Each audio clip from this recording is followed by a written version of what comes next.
Hello and welcome to Fidelity Connects. I'm Pamela Ritchie.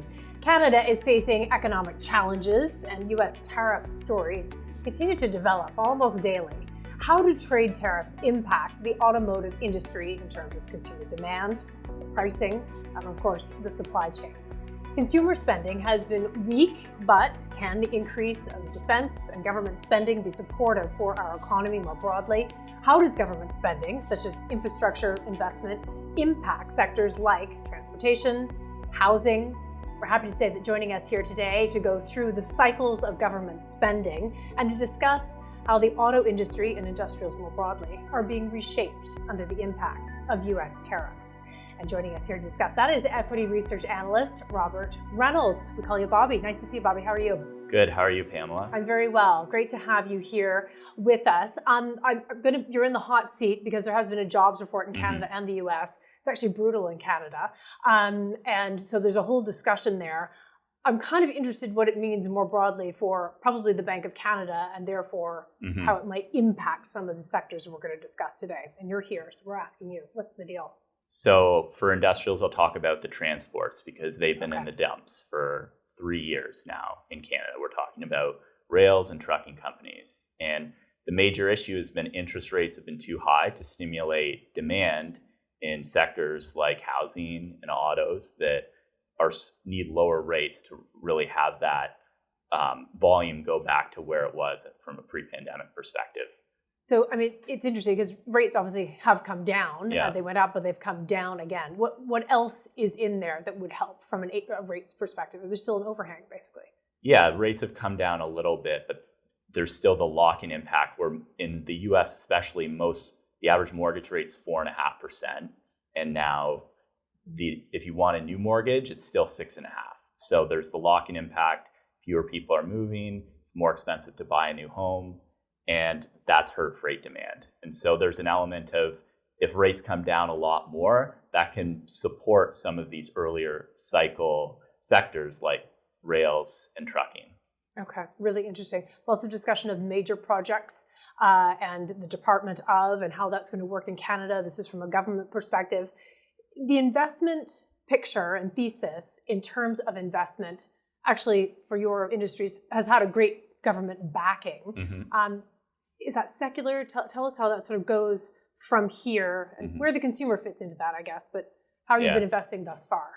So government spending as a theme has been very positive for the markets over the last several years, really coming out of the pandemic. You saw major infrastructure spending bills passed in the US, Europe, Canada, and really around the world. And that supported companies that service the public infrastructure space. So you can think about the engineering consultants in Canada and the US.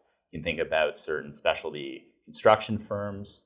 And so what the Building Canada Act does, in my view, is prolongs that upcycle in Canada in particular. And hopefully you get even more projects off the ground because in Canada, it can take a major project 4 or 5 years to get their permits.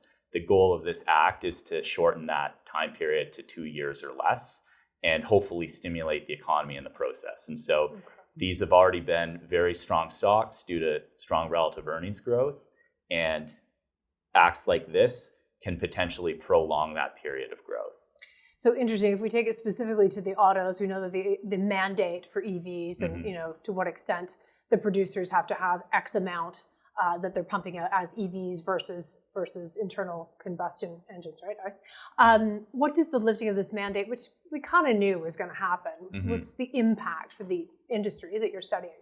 So I'll take a step back. In the United States, under the Biden administration, there was a mandate for a certain percentage of vehicles to be electrified by 2030.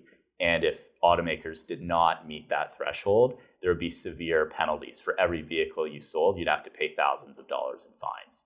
Canada has a similar mandate where in 2026, 20% of vehicles sold were supposed to be EVs. That ramped up to 100% by 2035. It's been reported over the last day that Canada is going to scrap the 2026 requirement and review the requirements over the longer haul. That was the stick that the governments were using to force vehicle manufacturers to invest in electric vehicles. now that that stick is going away, and especially in the US, which is a much more important consumer market, you'll see automakers discontinue certain electric vehicle lines. Most OEMs are losing money on every electric vehicle they sell, and they'll also shift the priority of their capex probably to reshoring more production into the US if you're an automaker from investing in electric vehicles. So ultimately, this just means likely higher returns on capital for the automakers and higher profits because you no longer need to sell electric vehicles at a loss. So it just takes a loss leading part of the business out for now. Yeah. How has your team, you and your team, been really across all the industries, been picking apart this? I mean, the time that you must have spent to try and figure out how each layer of tariff is going to come in, and then sort of the various second and third and fourth derivatives of those tariffs filtering through. Just tell us a little bit about what you and your team have been doing for the last several months on this front. So it really started in November last year when Trump was elected. And, it started earlier than that because he was talking about tariffs throughout the election campaign. I don't think the market really started to take him seriously until late January or early February when you remember the fentanyl tariffs came in. We've been doing work on this since pre-election. You just need to sort out where are the exposures and what could this mean for earnings. And then it's a difficult decision, but what's the likelihood of these tariffs actually sticking? And so, peak tariff fear was early April when we got the Liberation Day tariff list. And generally, the market's been getting more comfortable with both the impact of tariffs and the likelihood that the U.S. backs down from the most punitive tariffs, or the taco trade, as people have been calling it since then. One thing that is somewhat concerning is I think in some areas the market has potentially become complacent around the impact of tariffs, with the view that we've already seen the worst in April and every deal negotiated will become more favorable to the trade environment. But in mid-August, you saw the U.S. expand the scope of the steel and aluminum tariffs. Then you had Caterpillar have to cut their guidance recently as a result of the impact of that. And the USMCA is currently still a tariff-free environment. And you say currently. Currently, is what do we get out of that renegotiation next year? Is that going to be some baseline tariff, or when the Canadian government hints to the press and the broader economy that some sort of tariffs are going to be on Canada, are we just talking about autos and steel and aluminum, or are we trying to prep people that potentially there's an across-the-board, call it 5 or 10% tariff? That's really up in the air, and I don't think that that's the consensus yet, that in Canada there's a baseline tariff on USMCA. Which, of course, is not free trade. I mean, we know this. We've been talking about this for some time. So we go from mostly free trade, as long as you're compliant with USMCA, CUSMA, to potentially a blanket tariff of some. When you say that's not acknowledged or there's a complacency, what does that filter through? Like if you were to put that into terms of what companies will be having to be exposed to? 5 or 10% is likely manageable for most industries. It really depends on the specific industry structure and the pricing power of the individual businesses. There are definitely some broader headwinds that arise as a result of that. I think the one area where the market's gotten maybe more excited about the cyclical outlook, though, is while tariffs are happening, they are a drag, they've come off the worst case. And in the meantime, you've had a very stimulative tax bill passed in the US. There's been deregulation. You have a more business-friendly government in Canada. You have interest rates that looks like will be cut again. I think the consensus is now over 4 cuts by January from where we are today. So there's other offsets to help stimulate the economy. Tariffs aren't the only story. We just need to be cognizant of the potential landmines out there, if you call them, where a company is significantly exposed to that tariff risk that could negatively impact their earnings. So we touched sort of off the top with jobs, rate cuts, and rails, basically. Transportation more broadly, but and then also on autos just now. And we'll come back to all of those. But go to the aerospace space. for us. Ultimately, this has actually been a bit on fire. It's actually been a great space, and that's a demand story. It's really it's a global demand story, isn't it? How does that impact the companies you follow? So Canada has a world-leading aerospace sector in many respects. We're one of the 2 largest producers of business jets globally.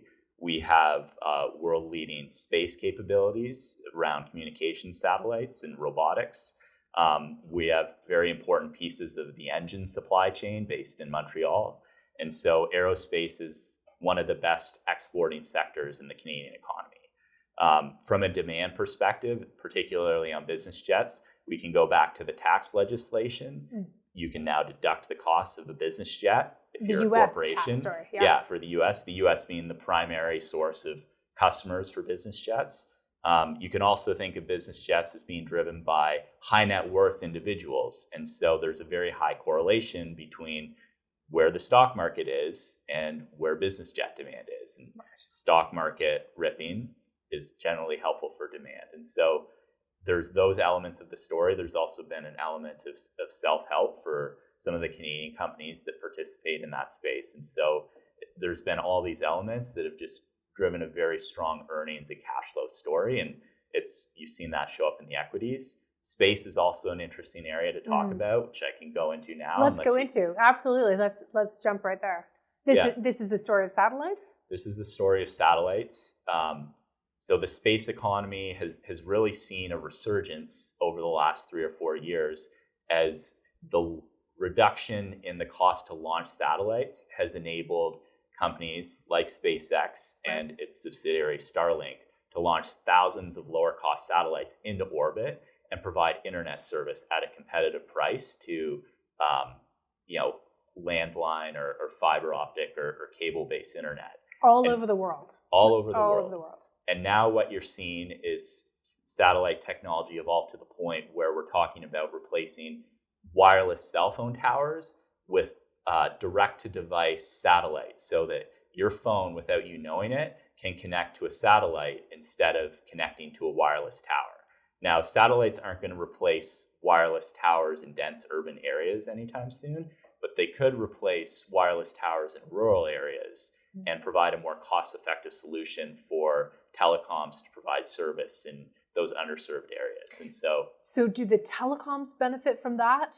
I mean, are they going to be the ones partnering with the satellite story, or they're actually quite distinct? Ultimately, a minor benefit for them from a more efficient capital spending profile. The major beneficiary is the manufacturers of the satellites as these constellations get stood up. And Canada has one of those. And you've seen that respond. It's been one of the best performing stocks in Canada over the last several years. Can the cheap cost of launching a satellite happen without the aid of SpaceX? Is there another company that can launch satellites cheaply? There's multiple competitors for launch services. SpaceX is the leader by a mile. So all over the world.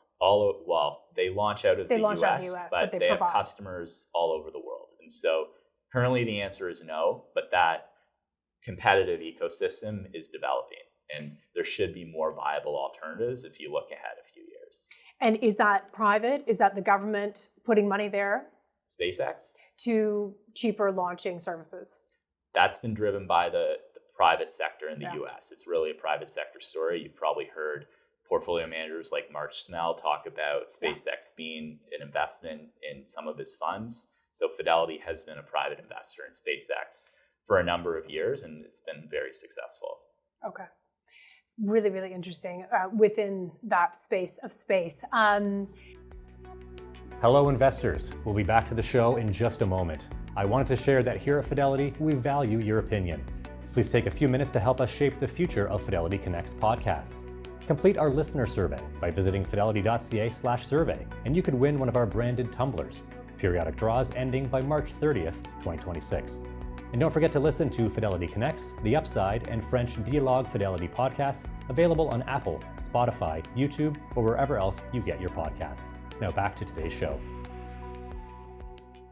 Anything else sort of on that front where we see like entirely new systems on a national communications? It ties to the defense story as well, certainly. So certainly Canada's announcement to target 5% of GDP spending on defense by 2035 has garnered a lot of interest for good reason in the market. There's not a lot of pure plays on Canadian defense given how small of a spending base it's been in the past, but we do have some defense champions in Canada that can benefit from this spending initiative. And you can come back to the space economy. We're world leaders in space. If you're a military, there's actually already identified communications projects and Earth observation projects that the Canadian military was intending to pursue, but 10 years from now.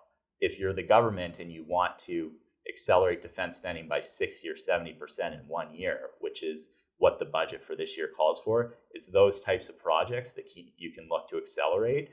And again, if you're a provider of satellites, you could benefit from that. It's a similar story around military training, where we've got one of the world leaders in military training in Canada. You see the government trying to prioritize. This is from an aerospace perspective? From an aerospace perspective. The government is trying to prioritize Canadian procurement for that 5% target. And so there are certain companies listed in Canada that should see multi-year tailwinds from the government's plans, because the government doesn't move quickly. And so this is really a long-dated tailwind, not a quick peak and trough. So we began saying, or you started off telling us that it's been interesting structurally to be invested in things that the government is invested in or spending money on. This is adding to, and you mentioned engineering firms have been kind of the beneficiaries of that. How far into this are we? So you've said it's perhaps extended the structural story that government spending will add, and it's a good place to be when there's a consumer under some pressure. Where are we in innings? It sounds like the US is much further. It sounds like Europe and Canada are still kind of waking up to this. How would you rate that? We're middle innings on the public infrastructure story. It's been very strong since 2022, really. The growth rate has potentially already peaked in some countries like the US for the public infrastructure side, but still very strong growth rates. You can look at the Infrastructure Investment and Jobs Act in the US, which is driving a lot of the elevated public sector spend, but you've already seen the growth rates accelerate, and now it's just where can these companies pivot to see the next leg of growth? They benefit from the data center build out, so that could be one area. They benefit from the reshoring story, that could be another area. They benefit from potentially using AI in their own businesses to improve their cost of doing business and delivering projects. So there are still a number of earnings tailwinds if you look at a sector like that, and Canada has world-leading businesses. So the story is not necessarily over, but public infrastructure spending in particular, we're not early innings anymore. Okay, that's really, really good to sort of establish how that works. So autos certainly are the question today, the EV story. Question rolling in here for you, Bobby. The current administration removed electric vehicle mandates from the last administration. I think we're talking about Canada, but you could also apply it to the US. How will this impact the US EV sector and specific names in the longer term? So not only has the EV mandate been eliminated, which is positive for the legacy automakers because they were the ones selling electric vehicles at a loss. They've also, in both Canada and the US, removed the purchase incentives to buy an EV. In the US, you used to get up to $7,500 off the cost of an electric vehicle. That's now gone under the Trump administration. In Canada, we had something similar. It was a lower dollar value. They've also allowed that to expire. And so there's no longer purchase incentive. So if you're an EV pure play with no other tangential opportunities like robo-taxis or autonomous vehicles, it's a much tougher environment in which to be successful. Okay, that's really interesting. So the legacy players have had, in a way, a burden lifted for now, at least in the short term. I don't know what the longer term looks like. But those that are pure play, are there opportunities for pure play companies in this country to be established in electric vehicles? Highly unlikely. Highly unlikely. It hasn't happened already. Okay. The Chinese EV sector and Tesla in the US are miles ahead of everybody else. Unlikely. Unlikely. Okay. Really, really interesting. When you look at the consumer, the demand story, and even just sort of the realignment, and then you and I were discussing a headline about, had more to do with immigration workers and factories and so on in the US, a headline there. But is a discussion about a retooling of a workforce. The reshoring element comes into that. We're expected to hear, as you say, sort of major projects and so on coming online from the Canadian government. Just talk a little bit about the labor supply, the story, what we're going to be able to get off the ground soon, or are we looking pretty far out? Is there a muddle through here until we get things moving? So from the labor supply perspective, as you can see from the employment data, it's still a pretty low unemployment rate in the US. It's growing in Canada, but there's not a ton of slack in the US. And I think this is one of the issues that most companies I talk to bring up when I say, are you going to be forced to relocate a factory to the US from, say, Canada or Mexico or Asia? And the availability of skilled labor is a huge issue in the United States. So is the answer, yes, I would if there were workers there? I'd be more likely to. Okay. They'd still prefer not to, but given the tariff situation, they might be forced to. In Canada, there's a little bit more labor slack. We have cut our immigration targets in Canada as well.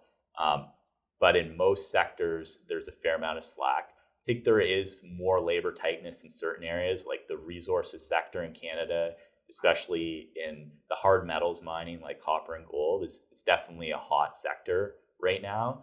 You could see in the public infrastructure space more tightness and labor cost pressure as the Building Canada Act gathers momentum and some of these mega projects get off the ground. But again, given we're talking still a 2-year permitting time frame instead of 4 years, there's time to plan for that as it comes. Okay, in terms of the labor supply storage.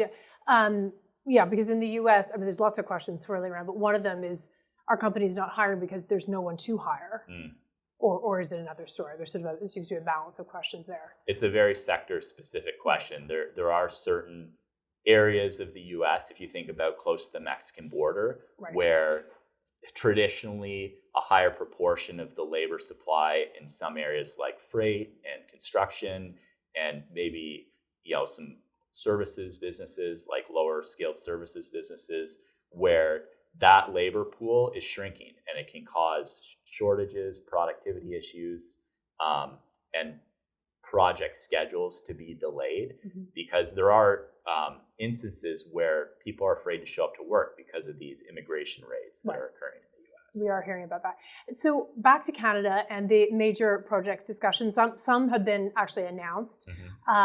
This high-speed train sounds like it's a goer from a government willingness perspective, whether that comes off or not. That's to connect Quebec and Ontario all the way through on high-speed rail pipelines as well from the oil patch to the West Coast. On an infrastructure side of things, what is of interest to an investor? So we can come back again to if these projects happen, which companies benefit. How much is the if there? Some of them are highly likely to happen. Nuclear plants were one of the projects listed. We're already building a small modular reactor at Darlington, and the government has announced plans for 2 new large nuclear sites, one near Port Hope and one is an extension of the Bruce Nuclear in Northern Ontario. Not Northern Ontario, but on Lake Huron. Right. And north from Toronto. Should have said that. Yeah. Indeed. There's a Canadian company that's licensed the CANDU technology, the Canadian homegrown nuclear technology, and it's these sorts of secular opportunities where you just look at where's the demand growth going to be there for the next 5 or 10 years that can be really interesting. High-speed rail is a good example where the government committed to spend $4 billion over 5 years just to study the project, not to build it. If you're going to build that, that's starting 4 or 5 years from now. The industry estimates are this is a $100 billion plus project. At that point, if it gets built, it could be a big opportunity for equipment dealers, for construction firms. But at this point, it's a benefit for the engineering firms that are studying it. And so they're at the earlier end of the project life cycle. and hence can see a revenue growth opportunity sooner. That's really, and when you hear pipeline announcements, I mean, there's big discussion about where pipelines are going to go and corridors and so on, but we've had one announcement here. Again, is it a long way out? It goes to the Office of Major Projects. Yeah. I believe it was the Globe article that reported the list of major projects suggested another pipeline from Alberta to the BC coast. I don't know if there's any funding backing that at this point. So you would need to find someone to actually own that project. The government doesn't want that to be another publicly funded project like the TMX project. I believe they'd rather have the private sector do it. And so a lot of things still need to get worked out for that to go ahead. Whereas in the case of high-speed rail, that would clearly be a government-funded project. It would not be owned by the private sector. And ports, I mean, it goes into the infrastructure side. In some cases, there are international players who are going to come in and sort of build the infrastructure themselves using Canadian workers, presumably. But again, opportunities to invest, is that kind of the same story? Certainly. Canada's ports are owned by the Canadian government through the port authorities, but they are operated traditionally or typically by a private sector company, all of whom are multinationals, so not based in Canada. So the actual upgrades to the ports would likely be publicly funded. Okay. And then it would be, to your point, Canadian construction firms that would benefit from that activity initially. We just have a couple of minutes left, but I'd love to just ask for sort of the fascinating story of rails. And it does seem to be a very North American story. Obviously, two big Canadian players who've been kind of in the doldrums, actually. Yeah. Where do we see this going? Like, give us a little bit of a landscape view of, there are a number of North American operators. Where do we fit within the story of the rail story in North America? I'm sorry, I'm only giving you a minute to answer. Oh, that's fine. So I think what you're referring to is the rail M&A story that came out this summer. Yes. So there's 6 Class 1 North American rails. 5 of them are public. 2 of them are Canadian. 3 of the public ones are in the U.S. Union Pacific announced it would like to merge with Norfolk Southern in August. And that set off a lot of market discussion around how do the dominoes fall after this? Because the structure of the U.S. rail networks is there's 2 rails in the east and 2 rails in the west. Union Pacific and Norfolk Southern is 1 east, 1 western rail. So how can you not have the other western and eastern rail merge if UP and NSC are allowed to merge, because the remaining 2 would be at a competitive disadvantage? The remaining western rail is Burlington Northern, which is owned by Berkshire Hathaway, obviously controlled by Warren Buffett. Berkshire Hathaway has come out publicly and said, we are not interested in buying another rail at this time. And so at this point, the sector wants to see how this potential UP-NS merger goes through the process, what concessions need to be made. For the regulatory? Yes. Yeah, okay. The Canadian rails have a seat at the table here because they're going to ask for concessions. They have a large U.S. network and Mexican in the case of CP. And potentially they could be involved in consolidation in the industry, either as an acquirer or as a target in the future. To me, it's difficult to see how geopolitically you could have a Canadian rail merge with a U.S. rail currently, but over the long term, that's sort of you could go from 6 to 2 North American railroad networks if consolidation is allowed to play out. So I feel like every time we meet over the course of the next whatever, we're going to bring this up because it will inch along. And you'll bring us the updates on a pretty fascinating industrial story. Certainly. All right, Reynolds, thank you for joining us, bringing us up to date, and letting us know what you and your team are digging into on a daily, minute-by-minute basis on behalf of all the investors. Thank you. Thanks, Pamela. Thanks for watching or listening to the Fidelity Connects podcast. Now, if you haven't done so already, please subscribe to Fidelity Connects on your podcast platform of choice. And if you like what you're hearing, please leave a review or a 5-star rating. Fidelity mutual funds and ETFs are available by working with a financial advisor or through an online brokerage account. Visit fidelity.ca/howtobuy for more information. While on fidelity.ca, you can also find more information on future live webcasts. And don't forget to follow Fidelity Canada on YouTube, LinkedIn, and Instagram. We'll end today's show with a short disclaimer. The views and opinions expressed on this podcast are those of the participants and do not necessarily reflect those of Fidelity Investments Canada ULC or its affiliates. This podcast is for informational purposes only and should not be construed as investment, tax, or legal advice. It is not an offer to sell or buy, or an endorsement, recommendation, or sponsorship of any entity or securities cited. Read a fund's prospectus before investing. Funds are not guaranteed. Their values change frequently and past performance may not be repeated. Fees, expenses, and commissions are all associated with fund investments. Thanks again. We'll see you next time.